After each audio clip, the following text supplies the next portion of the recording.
doesn't have an Australian accent. You still have an Aussie accent. How well my time is. I worked with this English guy, and he had a British accent. He's like, we can't see you,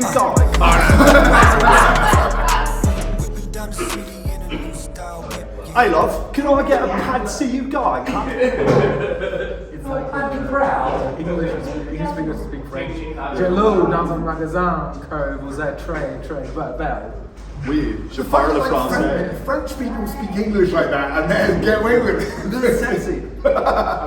Gentlemen, welcome to episode 3, Bangkok City of Legends. Episode 3, baby, sponsored by Leo. There you go. Actually, it's not, illegal. Not sponsored by That was Leo. a joke. In fact, we're going to have to hide our... I just realized why we shouldn't put the bit on. Yeah, because and it's also illegal to advertise alcohol in this country. This is mineral water.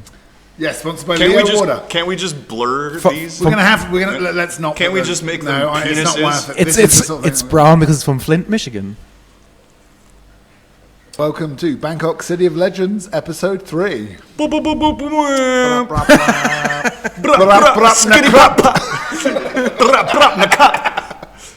Now cop it down. What are we talking about today, guys? Thailand. Thailand. Excellent, yeah. A bit more specific. Yes. Well, episode 1, we did first impressions. Mostly about us and how cool we are. That's right, how cool and non-virginal we all are, and how good we are at Connect 4. Episode 2, we did types of expats, or types of white people. Yeah. And now we're going to be super not racist and talk about Thai people. Yes. Like last time, we'll give you 1 minute where you're allowed My to be racist minute. Okay.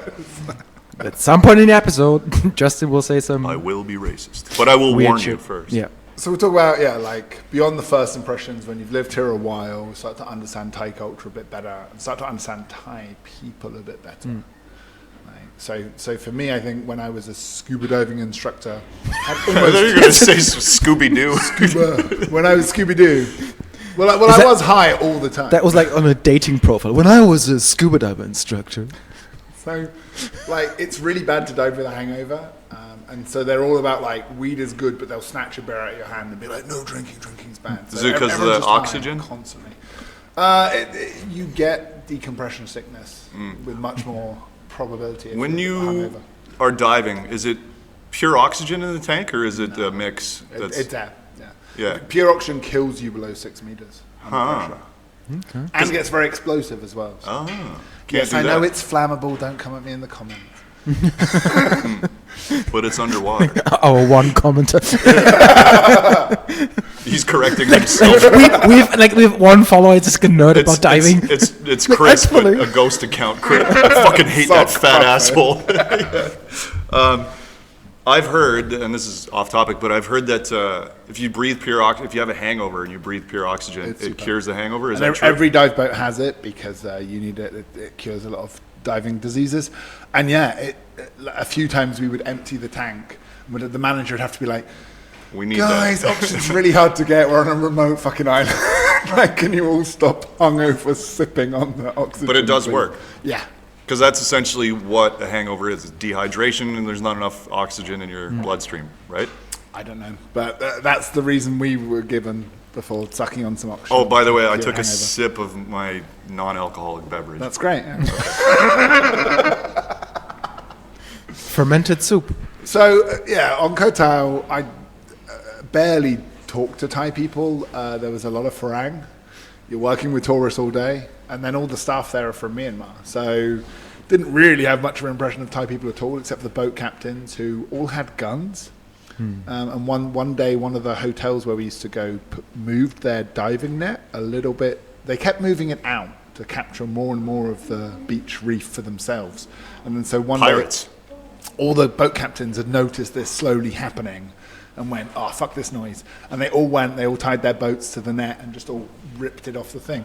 And suddenly, like, gunshots started getting fired from the island, and all the boat captains got their guns out and started, there's no one you can see, so they're just shooting blindly Into at the the open hotel. water. Oh, the hotel. nice. And you're like, fucking hell, guys. And so that was my first impression of Thais. It's an interesting one. I didn't realize it was so gangster down there. It's gangster everywhere, man. A lot of Thai men have guns. People don't realize this. A lot of taxi drivers have a gun in the glove box. Like. Yeah, I guess I've always stayed on the right line of justice. Of Justice, no, just of shit talking to not get a gun pulled in my face. No, but you said that like in one of the episodes that like they're friendly to you until they're not. Yeah. So apparently you can push them, but when you push them, it's like free for all. Just Guns don't. I mean, the worst you're likely to get is, if your neighbours are arguing and you try and be a white saviour and knock on the door and try and stop some guy from beating up his girlfriend. Excuse me, it is 8 o'clock. Yeah, it's Nachtruhe. And that's when you're likely to get a guy high on ice with a gun turn his anger on you. I think most reasonable people who are listening to a podcast about Thai culture are probably not going to go around and start fights on the locals. But I feel like fights. You have like, to try hard. European culture is like we are very, very verbal about our. Oh, this was not correct. Oh, how dare you? Oh, we would call an argument a fight. Yeah. Exactly. So, but here, like I've never even they don't honk usually when they drive. Like road rage is quite rare, and also like when they fight, it's always like you smile and like this kind of saving face. When they're fighting, they're smiling. That would be so scary. Like they punch a guy too hard. Oh. Not in balls. Yeah, that's true. I've seen Muay Thai fighters there accidentally do the ball thing and then they do the wire. Sorry. No, but I think like conflict is solved different here. That's what I realized. The conflict is resolved a little bit differently. They're less confrontational. They're super non-confrontational. Yeah. You do get a different vibe when you're like drinking whiskey, right, with the Thais. And that's it. Like, everyone's a bit sloppy and drunk, and that's when I've seen people get a bit leery and, what did you say about my fucking sister, bro? Did you shag my sister? And it's like, oh, it's and amazing. Friends are all like, same, like separate out. Oh no, he didn't mean it. He was joking. Dudes are the same everywhere in the world. Yeah. You get enough whiskey and the chimpanzee comes out a little bit. There was one, I think, Graeber, the sociologist, who like analyzed Greek court protocols in the early 20th century. Definitely on topic, yeah. Go on, though. They said like every single fight started with somebody insinuating either the mother or the sister of the opponent was a whore. Every fight started like this. So I think you might be right on that. Pattern. But like, yeah. But it's kind of like for me, I work with Thai people, and I find interesting. Like I'm from Austria, so we say if we don't agree with something or we have meetings, like okay, let's decide, and then let's put it into action. But when you guys need to find solutions. Exactly. Where is the racist hour already? No, here? not quite. But here, like we would have meetings with Thai colleagues, and we agree. Okay, let's do this, and they would nod and smile, turn around, and do the exact opposite or something, or they would not do what we agreed on. So because I think they shy away from being confrontational in the meeting, for instance. This is something I noticed. I don't know whether you can. I completely agree and have experienced similar things. That was like, if we're talking about second impressions, getting to know what the culture is actually like here, the concept of losing face is so foreign to me. Because Canadians are the same way. Because I lose my face constantly. But to me, being wrong is what is embarrassing. So I don't want to be wrong any longer than I have to. So ask a stupid question, get it sorted out, and then figure out who's doing what. And then I don't look like an idiot later. The big thing I've noticed with the Thais, the way they handle when someone's late. And this is a universal problem. It's awkward, especially in a professional setting. You feel guilty. And the way we handle it in England is the person that's late arrives profusely apologizing, right? Yeah, the most subservient you see them bowing, almost whining. Oh, I'm so sorry. Excuse. And then everyone in the room like looks a bit disgruntled, but eventually forgives them, and then the meeting moves on, right? And in Thailand, it's just flipped. They understand it's the same issue, right? That it's awkward that someone's late and everyone's been waiting. But in Thai culture, because that's understood, it's the person who's waiting's responsibility to make the person who's late feel okay about it. And this is unacceptable culture. In Austria, this is verboten. This is verboten, yeah, very verboten. But yeah, like if you've ever shown up late to a meeting with a Thai, the Thai person will act like, oh, no problem. Yeah, we only just arrived here too, and we were just having a chat. No worries. Like it's their job to manage your feelings, and that it's the same social encounter. backwards for us, right? But for them, it just makes so much more sense that like the person in power, the person who is owed the apology, it's their job to smooth it over. They are in the position to be the bigger. You know, it's. We'll see if this has any insight whatsoever. But we work in obviously it's a client service kind of business, and so I'm always on time for our meetings. But the clients are frequently late, and I do that very same thing. I go, don't worry about it. We were doing other stuff. And inside you're fuming. Oh, I'm furious. But so maybe it's that kind of like client patron dynamic that kind of permeates. Host to guest. I think it's like that. And they want to make you feel comfortable, so they'll paper over a lot of the cracks of social awkwardness. And also, like Thai culture is very hierarchical. We probably don't see it because foreigners we operate kind of outside of those bounds. Rules and games. But they get it. But basically, everyone in Thailand is walking around with like a score, and they know where they are in the pecking order, or they'll figure it out quite quickly. And the language they'll use, the way they way they'll talk to each other and about themselves. And it's all very subtle. Changes. But it's all just, there's a pyramid, and benevolence and gifts are kind of bestowed downwards, and you kind of like are a supplicant upwards, and then you move up and down the ladder based on how you navigate that. Like if a Thai boss went on holiday, he would be expected to come in the office with gifts. Souvenirs from that holiday. Or have you ever been in a situation where there's just like some kind of formal gathering, and then there's just so many speeches, and you don't really know what's going on? Like when I was a teacher, I would see this all the time. But then later I learned it's like if you're high ranking, you can kind of go, hey, you come on stage, I want to acknowledge this person, I want them to say a few words, and then it's like I've just given them some of my cred, they can now move up. So it's an honor the pyramid. for them. Yeah, totally. But then it just makes the meeting take forever. 10 minutes off the top of the dome, and they just say the same generic. Yeah, there's a lot of cups in there. Nakap. Cup, nakap. But it even goes with karaoke rules. Like if the governor has the mic, he will invite up his number two, who he's grateful for, on stage with him to sing a song as a deferential sign of respect. So everyone's like, oh no, this me and him. Yeah, he's a good guy. Sounds kind of exhausting. Yeah, it takes hours. I mean, we all have that too. Like you kind of, our societies are much more individualistic, but you still kind of know where you are in the social hierarchy. I'm not saying we're above it, and this is what I've realized is that it's just so much easier to notice in an alien culture. Right. And growing up in Thailand from such a young age and then coming back to England, I realized, we have all this shit too. It's just a fish isn't aware of what water is, right? And you're not aware of it until you've spent time in another culture, then you go back and you're like, we have the same shit. Yeah. We have corruption. We just call it lobbying. We just call it a different thing. But isn't that also like for comedy writing, for instance? So I started doing comedy in France, English, but it doesn't matter. And so I found something interesting or absurd every day because it was not my culture, right? And then I came back to Austria and I thought, I'm the comedy king. And there, everything was normal to me. And all the expat comics, they're like, when you go to the Billa and then this happens. And all the expats, so funny. And I'm like, why is that funny? So this is normal. Yes, it's normal, yeah. So when I'm here in Thailand, like the first 2 years, I was writing so much material because every day something didn't make sense to me, right? I remember going into the bathroom with you and there were fish in the bathroom, and you were like, this blew your mind. And it surprised me. I was like, I didn't register. I didn't notice that there were fish. Not just like a fish bowl. There was the bum scooper thing. Yeah. Oh, there were fish in there. And in the bum water? And I just didn't even blink. I was like, oh, cool.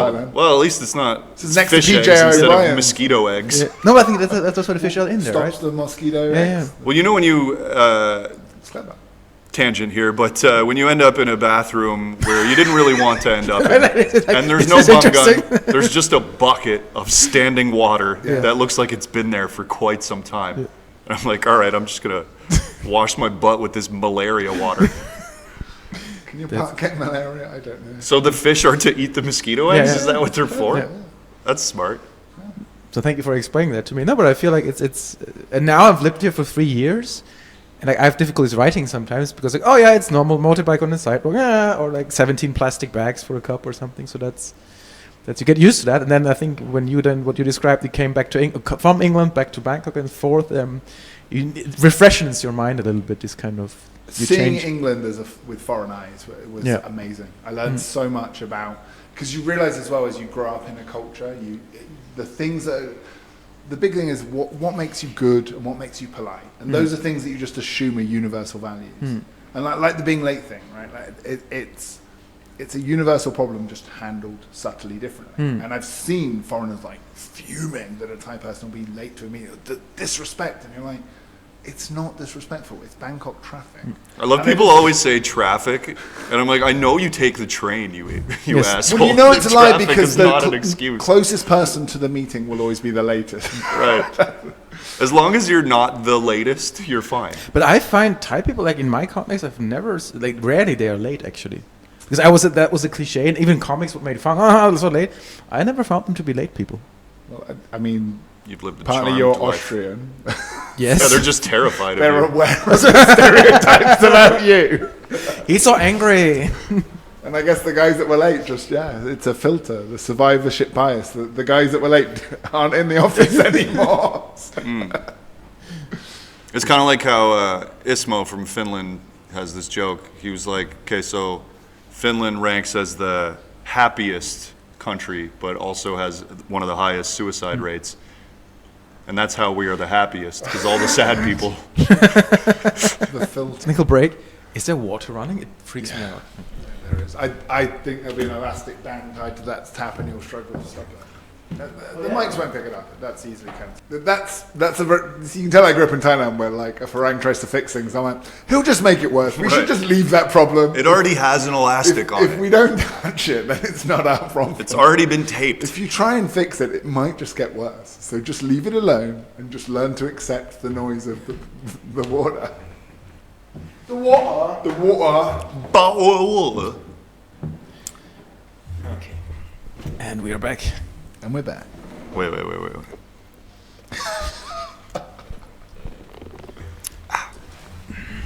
Justin, Mouth noises. Thai people, what do you think? Yay or nay? I'm for them. Smash your pass. Totally smash. I think it's just because the weather is always nice here. You never really have to prepare that much in advance. At most, you're going to need an umbrella. And so Thai people are so the Mai Penlai kind of sabai outlook on life is nice. I'm always like in a hurry. And the fact that Thai people just do things so at their own pace, like they chill while doing a task. So like the cashiers in Canada at the grocery store will just rifle through the items quickly. Here in Thailand, they chill while they work. That is completely alien And they'll be to me. chatting and they'll be joking. And I'm like, it's done when it's done. I rush through everything so that I can then chill. So it's a different way of distributing the chillness. I hate when, like, the thing I dislike is, like, they walk the same way here. Like, they walk very slowly, usually take up the whole of the sidewalk. They're like gas molecules. Yeah. They need to take up as much space as possible. Just getting on an escalator in a mall is like, come on, Granny, move along. Like, it's been 5 minutes. Like, You know, they Chris is like, pause, this is Sparta! where they pause Population control. at the start of the escalator and look at it for like 5 seconds and then like, we have those grannies in Europe too. Sure. That's Yeah. like, I think it's an elderly thing. yeah, Shout out to the elderly. respect. But yeah, I think but what I find so interesting in Thailand is that like there's dichotomy between both sides. It's like they're very like rule observant. So when the boss says this action has to be done like this and the coffee has to be made like this, and if I want something extra, no, sorry, cannot. However, if you can't lose face, so under the helmet, the anonymity, for instance, you drive a motorbike on the sidewalk, for instance. There's always this kind of very rule observant and very like loosey goosey. And Yeah. on the escalator, it's like big. I don't know. In Vienna, everybody rushes down the Sure, escalator. you stand. Stand on the left or right, I think, and then the Yeah. others pass, right? Yeah. And here, like, it drives me mental in like Siam, where the two BTS meet, and you see your train coming, like, and everybody just stands like in both lines on the escalator, Yeah. and they're just standing there and chilling, and I'm fuming behind, like, move! I need to, but it's not allowed to run, It's right? partly a city thing, right? Where like everyone's super polite to their boss and then super polite in their own family hierarchy. But as you're traveling between those two places, and you're amongst strangers. yeah, fuck 'em. Like, whatever. But you see, like in a place like Tokyo, it's super orderly. Like everyone will stand on one side so that there's a passing lane. Here, fuck that. They do the gas molecule thing. So people are super polite until they get in the car. And then when they walk, they're like bad skiers. Yeah. They're so unpredictable.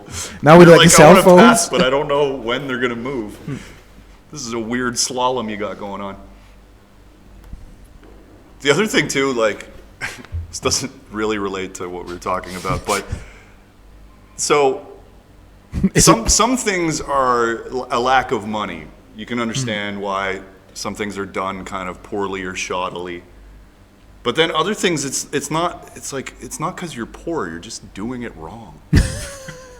Is that my racist minute? We're getting there. Elaborate. Let's go. Well, just like just how the plumbing is just so terrible, or just how there's just like stuff lying around all the time. Yeah, how just like like the wires, and most of that is telephone wires. It's not like electricity, but just okay, fuck it, add more. They look like beehives. Yeah, it's wild. A lot of problems, they're just like, Yeah. and it's not within anyone's power. And the guy whose power it is, would rather cream the money off the top than pay to fix the infrastructure. It's amazing how it works. It seems like the whole city is held together by duct tape. Like, it's incredible how there's not more buildings collapsing all over the place. There has been. I mean, the bridge on the way to Phetchaburi yesterday collapsed. Wow.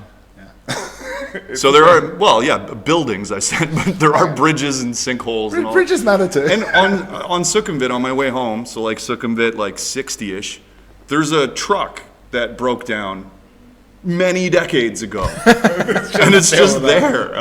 Isn't it someone's job to move this truck? Oh, but sometimes you say it's money. Like I went to Chiang Rai, and then a Nok airline flight just went off the tarmac. And then for a week, the airport was closed because they didn't have any machinery to carry a plane back to the tarmac, right? So like, I'm assuming all like the farmers came with their tractors and something like this and couldn't do it. So sometimes I think it's related to development stage, right? It's For sure. No money. But I agree with you. Some things. I mean, I'm not a builder. I'm not a handyman. I have two left hands, as we say in German. But like some of the work is like I could have done it. Like the plumbing doesn't make any sense. It's there's dripping. And But this is it, because it would be done by like an illegal Burmese immigrant on True, less than true, minimum wage. true, And true, very often this true. person is like on the breadline starvation point, and they get asked, yeah, true. "Can you do plumbing?" And he's like, Yes. like for 100 baht a day, yes. And then That's true. he doesn't have YouTube to tell him how to do it. So you're getting the best. He did an admirable job, Yeah, all things it's pretty considered. impressive. True. Who did your stage here? It is interesting, though, you mentioned, like, certain things, rules must be followed to the letter. And then other things that matter a lot more, like putting a helmet on your kid when you drive them around on your motorcycle. Or Ugh. maybe have just two people on the motorcycle. Right. They're not grandmother, Well, dog. I understand, like, sometimes it's a family, they need to get around, they're doing Of the best course. they can with the resources they have, but Dad, give your kid the helmet. Like, why is it just the driver that has the helmet? Because that's the law, and that's what the policeman will look for. And the right, the policeman doesn't expect a child to Right. have a motorbike, and will be There's lenient. with that. a comic that used to live here, I forget his name. Stefan? Yeah, some guy that didn't matter. No, no, his name was Leo, I think. Oh. He was from Brazil, but he had this joke. He was like on an island, and he rented a motorcycle, and he said, "Hey, can I get a helmet with that too?" And the guy goes, "Hey, don't worry, no have police." That's not why I wear a helmet. Right. But that's why they wear it. It's a law, and it gets followed. And bribes get paid, and it's a pain in the fucking ass. So. Cannot is probably my least favorite Thai word. Yeah. Cannot. But once I went to an ice cream shop and wanted to have ice cream, and I had 2 scoops, and then, oh, do you have whipped cream? And they're like, sorry, no have. And I saw the fucking thing behind her. Yeah, you're like, yo, have. But I'm guessing she would have needed to type in some things that was not explained to her or something, like, or 30 cents extra or something. So I feel sometimes it's like, but I don't speak Thai, so I don't know whether when they say cannot or have not. And sometimes it's the hierarchy as well. Yeah. where- They cannot, or just they have not. Or like not allowed, Exactly. maybe. Yeah, Yeah, or they haven't asked the boss yet, and they're terrified to ask. So they would rather just hit you with a cannot than have to deal with this thing that would be good customer service and all of this long-term stuff. I went to the movie theaters once. I've told this on stage before. And this is a bit weird. I just wanted half Coke and half iced tea in my drink. That's a weird combination. It is weird, but it's good. You should try it. It's good. But anyway, I go, hey, Sponsor for today's episode. Can I get half Coke, half iced tea? You know, half percent. And the guy's like, cannot. And I'm like, but dude, can. They're right next to each other. Like, I'll do it. I've had that in England in a panic where I asked someone, oh, can I have a screwdriver, right? And they were like, clearly he didn't know what that was. He's a young new bartender, right? And he just went, no. And I went, why? And he's like, I don't think we have a license for cocktails. And I was like, cool. Could I have a vodka and orange juice, please? And he was like, yeah, sure. Oh, so you got to find a workaround. He just didn't know what I was talking about. And in a panic. And this is, I think, British. He was trying to save face. Posh British and Thai have that in common, where like if just the panic of not wanting to say the wrong thing at the wrong time to the wrong person. Just to put a bow on that Coke iced tea story. Chris is gonna cut this out anyway. So he's like cannot, and I was pretty exasperated. I was like seriously, like this cost is the same. It's not coming out of your paycheck. Like I'll do. And my wife said. She stopped me and went, baby, he said cannot. And I felt so betrayed. I was like, you're supposed to be on my team. No, that's a huge thing, is the number of times my wife won't have my back. Yeah. But it's because she just understands I'm trying to cross a social convention. And for us, we're just like, look, it's not a big deal, just do it. But once they've said cannot, the man has spoken. You can't go back on the cannot. Yeah. You can't can a cannot. I would ruin that man's face. That's interesting. Had to go back on it. And Is that sexual? No. I'm not able to can. Yeah. No, but as I've previously stated, this can has been knotted. Do you get frustrated working with the Thais? Do you find like there's not just the language barrier, but like the cultural differences make working with them difficult? And I'm not saying it's the Thais' fault, it could be our fault. I think you just have to find workarounds. Like, okay, do you understand? Yes. All right, so what are you going to do next? The real key, though, the follow-up next question. level is not do you understand, because they will say yes. Yeah, Be like, it's, okay, what are I you need gonna you do? to repeat back to me Yeah, what your understanding of that meeting was. yeah. Because they will just say yes. That's, you know it. You need to know enough to know that if you ask someone, did you get that? Are we good? They'll automatically say yes, even if they don't speak English. For sure. Yeah. If you ask a Thai person directions and they don't know the way, they will tell you the wrong way. Totally. I have the joke that like I was running first week in Thailand, right? I was running in Siam in Lumpini Park, and I asked a Thai person, "Excuse me, is this the way for Siam?" Yes. I ended up in Hua Hin. Yeah. Dude, my second week here, I was with some coworkers. We went to the park to play basketball, and we're wearing basketball gear. We have a basketball, and we asked the security guard, like we didn't speak any Thai, but we were like, "Hey, basketball in UT9?" Cup. And he just goes, Yeah, in a panic, we'll just point in a direction. and so we start walking in that direction, and then some person overheard and went like, I don't know why he pointed you this way. The basketball court's in the opposite direction. I mean, my dad worked out this after a while, is that not only because he was senior, he was like the big boss of the company, but also because he was a foreigner, there was a language barrier, that he would have to let them have a meeting after the meeting. Because he'd be talking and be like, cool, I think we should do this, can you do that? And, you know, based off of his understanding of what the org chart was. And the Thais would have a second meeting afterwards, and things started flowing a lot better when he, like, didn't let, but when that was happening. they worked out they needed to do that, because then they would decide, okay, do we all agree on this plan and make sure everyone's happy with it, and on their own hierarchical lines as well, and also be like, okay, like, so Steve said you would do it, but maybe it'd be better if this person did it, if it were their skill set better, and then you're busy with that other project, so and they'd have to just sort it out themselves. And once that started happening, he found that his meetings were much more effective. So he was just giving the vision, and then they were like integrating afterwards. Them, sort it out. Typical white boy behavior. I have the mission. You execute. Come on, minions, chop chop. One thing that happens all the time, though, I'll give a task to a graphic designer. It always happens with them. And I go, hey, like, let me know if you have any questions. Like, I'm happy to have a meeting about this before you get started so that we're not wasting any time. And they'll never ask questions, and it'll come back completely different from what they've spent hours going down the wrong And then path. So we've got to do it all over again. Again, I've had that with British people as well. Yeah. I mean, I've been here for so long that I almost don't have a comparator reference point. Like, I only know what it's like to work with Thai people now. Again, it's been a good experience to me, because understanding that the reason why these frustrations happen is because it is sensitive, it is tough. Like we say, like, oh, the Thais are so hierarchical. Like we're not in the UK. When our boss asks for something, that's not pressure and that's not stress, and that doesn't mean something different to when the intern asks a question, right? We have these. It's just considered normal, and we're just meant to understand it automatically. And so when you've seen, like, okay, the Thais take it really seriously, and here's how they handle it. When I became like a manager at a company in England, I was much more sensitive to it and attuned to it, and being like, okay, so maybe the reason why they said yes in the meeting and then fucked it up is because they didn't understand, and they were a junior person and too scared to ask. So understanding someone else's culture helps you understand your own culture better. It's just another Philosopher King, Justin. And we'll end on I'm that supposed to be wisdom. racist. Why was I being nice? Justin, podcasting is changing you. Yeah. We could all get along. Another milk. That was toast ending. white. Right. Hey, criticize in private. White praise girl in philosophy. public. Yeah. I'm like a hot girl on Instagram.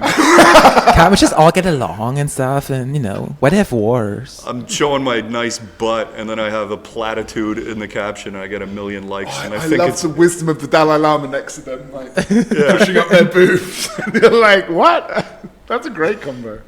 So what a way to get wise while jerking off. Yeah, that's what I use Instagram for. The wisdom. I'm old enough that you used to have to beg girls for pictures of their boobs, and now they just throw them around for free. It's great. Amen to that. Today's episode sponsored by boobs. Sponsored by tits. Saggy tits. That would be the most successful company ever. They call it saggy tits? No, not that. Just tits generally. Good luck getting the domain tits.com. Whoever jumped on that is a millionaire now. They just chip birds. Yeah. We good? I think. Yeah, that's enough of that. We're okay. Don't we need a little bit more? It's What do we- 34 yeah. minutes? Oh, that's funny. You sound like my wife now. Like, I think- I'm done, darling. No, I know that you say that a lot to her. I know that. Yeah, Stefan, we both got our nuts. Yeah, we got ours. What more do you want from me? I find it's interesting to me. I think it comes from this idea that like we should give work to people. So there are many jobs which are in the West would be unnecessary. For instance, it's the security guards who are neither security nor guard anything. It's like they're just there. I'm so jealous of those guys. With their flag. His job it is to press the button for you and give you the ticket Right. from the machine, and you're like, It's already an automatic machine. Yeah, they have like 0% unemployment here Exactly, because yeah. there's so much busy work. But a typical coffee place, there's like no client in a coffee place. There's 7 people. Just one person is working, and the other one just standing there on their cell phones. Right, and it still takes forever to get your coffee. But I think it's, as you say, it's like to make it like everybody should have a job and like to find employment one for of my people. favorite comedians, Milo Edwards, and he grew up in Russia. And he described how they have the similar thing, that there's just so many unnecessary jobs. There'll be a guy to push the buttons in the elevator. And he says, but Russian society understands how much damage these people would do if they were unemployed. Good point. A friend of mine, because I was always on the fence on because we have Grab here, it's like an app where you can order food and stuff. And I was always on the fence. Is it because I'm paying basically somebody who takes a motorbike, there's plastic wrapping, it's emissions, but I could go down and just walk for 5 minutes, get food. But I'm lazy. We're lazy people, and it's affordable. But he said actually many of these kind of Grab drivers would be gang members or hoodlums or something like this, so they keep them Hoodlums. off the street. And I think that's I don't know whether he's right it's or wrong. It's a but noble thing you're doing. Yes. You should It's be sustainable. as if you would not order off Grab. Are you saving Thailand single-handedly? No, but together. Together, 3 white people can save The Thailand. white saviors. I ordered a shawarma from Beirut, and my office is That's a long way to come, man. my office is very close to Beirut. Okay, and I've never seen this before. I didn't get a Grab driver. He was on foot, Grab right? pedestrian, and the icon is different. Probably had a motorbike. Instead of the little motorcycle, you just see a person walking. And I felt like watching the exercise you could have been and I doing. made this poor lady come up to the 25th floor to hand me my shawarma. And like I felt like the biggest piece of shit because she had like dirty Crocs on. She didn't seem like she was doing great. And I basically just paid her $1 to go get me a shawarma. Saving the economy, one shawarma at a time. But she could be a hoodlum. So it's a good thing I gave her a job. I gave her a massive tip. That's nice of you. I just felt so bad. But yeah. Yeah, we done now? I don't know. You're the editing master. Yeah, it's fine, man. Like, Okay, so you want to quit? yeah. Are you a quitter? Fucking hell. Did you come? Did you come? I finished. I'm like, I'm. Did you win at Connect 4? Yeah. Man. No, we can close it. We were going to. You're the Sorry. one making it feel like we can't close it. Sorry. I'm gonna keep this in because it's beautifully awkward. Us. Yeah, like if any Thai people feel we've done them wrong, Please comment. Please. don't just come in the comment. Come on the episode and tell us why we're fucking Yeah. idiots. Please. Or you're too polite and just gonna let us keep being fucking idiots. It's a problem with your culture. Tell us when a Farang is being a fucking retard. Yeah, we welcome the feedback. Just be like, hey guys, stop it. You don't know what you're talking about, and we will know. And we will learn. We love talking about things that we don't know. That's why we're anything about. comedians. That's podcasting. Yeah. Cheers, guys. Peace out. Leah. Hop up in the city in a tuk-tuk Make me put ดังเลยความสุข Hop up in the city in a tuk-tuk Make me put ดังเลยความสุข